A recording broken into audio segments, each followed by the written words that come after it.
Welcome to Stab the Dragon Productions and An American Catechism, a systematic Americanology for the wide awake citizen. Episode number 6, Major Themes in American History. Let's start with Leviticus chapter 25, verse 10. Proclaim liberty throughout all the land unto all the inhabitants thereof.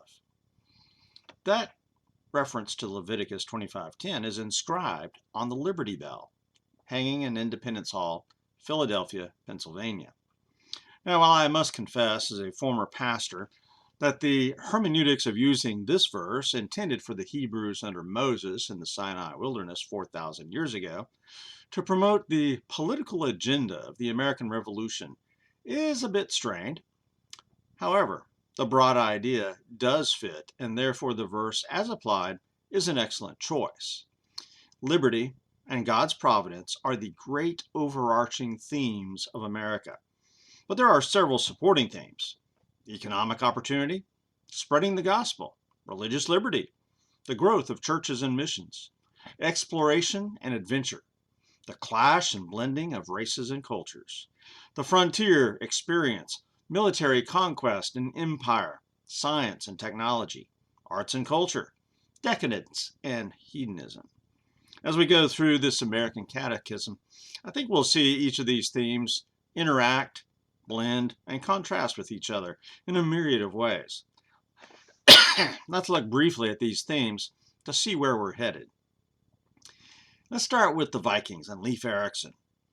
Did you know that he was commissioned by the Norwegian Viking king Olaf Tryggvason to take Christianity back to Greenland? And he did. Then, hearing of land west of Greenland, Leif went exploring and found what he would call Vinland, where he would build a small settlement.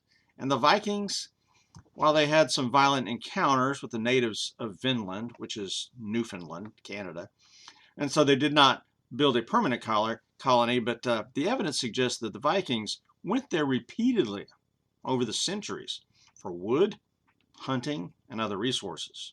They had a little iron smelter going on there because of the peat bog iron. Notice the themes here on just that little Viking story: spreading the gospel, exploration, clashes of culture and economic opportunity. Christopher Columbus now convinced the Spanish monarchs to finance his expedition to the west in order to gain wealth for the monarchs to fund a crusade to take Jerusalem back from the Muslims and to take the gospel to whomever Columbus would find. Jamestown was founded to gain wealth, stop the Spanish, and to spread the gospel. The Pilgrims on the Mayflower who founded Plymouth Colony had suffered much religious persecution in England.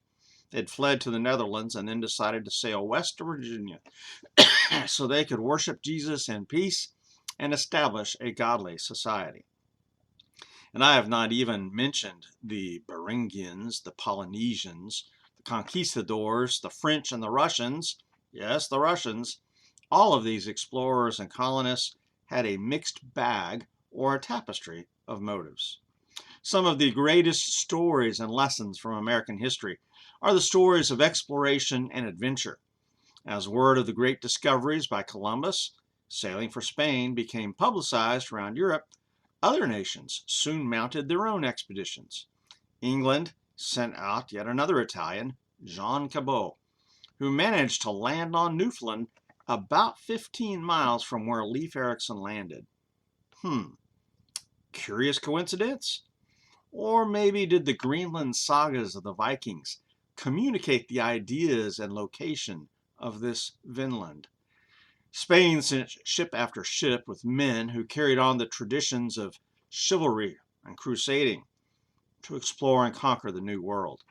Men like Cabeza de Vaca, who sailed to Florida in the Narvaez expedition of 1527. De Vaca was one of the very few survivors who walked all the way from Florida to Mexico over several years, preaching the gospel to the Indians, witnessing many miracles, and writing his story down as one of the very first pieces of American literature. Again, notice the themes of exploration, adventure, spreading the gospel, clash of cultures, arts and culture, The theme of economic opportunity is very strong in American history because in Europe the classes were largely static and the peasant farmer could not rise above his position. Expanding population was not met by expanding economic opportunities in the Old World. In America, however, you could rise from being an indentured servant to a yeoman farmer to a land speculator and congressman. America earned the nickname Land of Opportunity. The stories of how average people became fabulously wealthy abound in the American story. The California Gold Rush of 1848 combines the themes of economic opportunity along with the frontier experience, as does the Yukon Gold Rush 50 years later. The story of Elon Musk today is typically American in that he's an immigrant who became a scientist and businessman, founding what would become PayPal, building Tesla electric car company, purchasing Twitter, and founding SpaceX, setting the course to send people to explore Mars, where a new frontier experience awaits, while being a key advisor to President Trump. Themes of economic opportunity, science and technology, exploration. The story of religion in America is an amazing story of God's grace. Because America was the New World, we missed out, for the most part, on the religious wars of the 16th and 17th century Europe. The gospel flourished in America, and hundreds of Christian denominations, sects, and cults, New World religions even, evolved, grew, thrived, and died. From the Pilgrims and Puritans to the Jesuits and Amish, from the Great Awakening to the Civil Rights Movement, religion has played a key role in our culture, politics, education, and international politics and foreign policy. The 19th century missions movement, based in England and America, sent the gospel all around the world. And even the American astronauts in the 1960s and 70s would read the scriptures and share the Lord's Supper from outer space and even the moon. The clash of blending of cultures, race and culture, has been with us from before the Vikings and Columbus. Before? The Indians that Leif Erikson met, that Columbus met, that Cortez defeated, that fought the Puritans in King Philip's War, and who massacred the 7th Cavalry and General George Armstrong Custer at the Battle of the Little Bighorn, were not the first Indian tribes and peoples to live here. These Indians killed, enslaved, absorbed, ran off, or ate the previous tribes that pre-existed them. The land that would become America was a land of war, violence, and empires long before the white Europeans arrived. It's the way of fallen man. Similarly, when the Europeans showed up in Virginia with a cargo of black African slaves in 1619, slavery had already been practiced in both Africa and amongst the Africans and in America by the Indians long before. The clash and blending of races and cultures is a worldwide issue, not new to America and not created by America, not even done in the worst way by white Americans. Ask the Aztecs. The issues surrounding race and culture have been both ignored out of shame and lifted up way too high in the 1619 Project.